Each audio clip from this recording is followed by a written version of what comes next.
ए जी यूज में I am totally confuse में कातना ले पढ़ल बाड़ू। चौथा तक ओकरा बाद कहा न गइलू। गर्मी के छुट्टी हो आ गई, ओकरा बाद फिर बारिश आ गई, अब ओकरा बाद जाड़ा के छुट्टी हो गई, फिर ओकरा बाद फिर फगुन आ गई। आ फिर ओकरा बाद रे इतना छुट्टी मरनी नु कि पढ़े के आदतें छूट गई।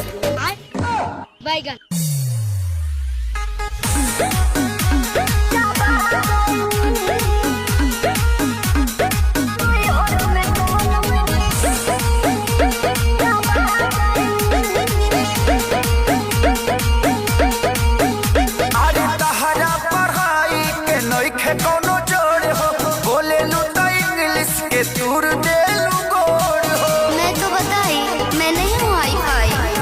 अरे तहरा पढ़ाई के नइखे कोनो जोड़ हो, बोलेलू त इंग्लिश के तूर देलू गोड़ हो। का चाहता नहीं जी? ऐसन भाषा से हम पगला गईनी, पगला गईनी।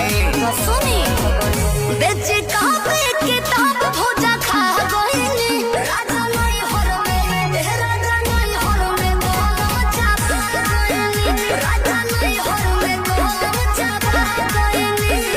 अच्छा एगो बात बताओ, तहरा संडे मंडे याद बा? हाँ जी। तो सुनाओ तो। Sunday, good, Monday, very good. कंडे, लवंडे ठंडे ठंडे। संतोष पागल बुझले बाड़ू, मारम बहु फेंक देबू।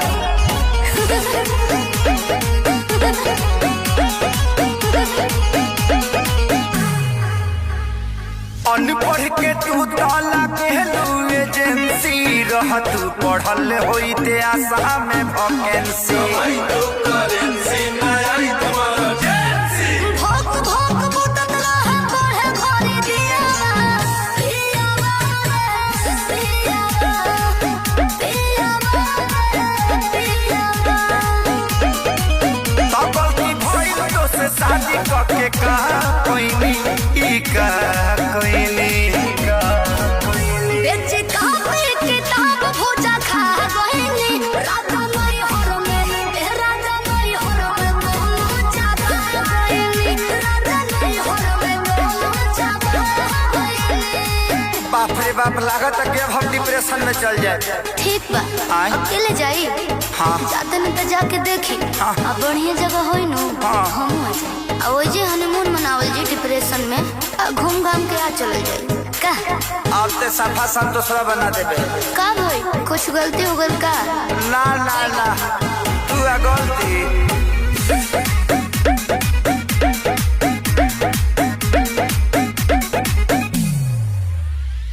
चढ़ली जवानी तहर पूरा बझोल हो, खत्म इतिहास पूरा गोल बाबू गोल हो। चढ़ल बाड़ा जौना का डूबावा तारा नैया, सोइया हो सोइया, अरे हो हमारे कोइया।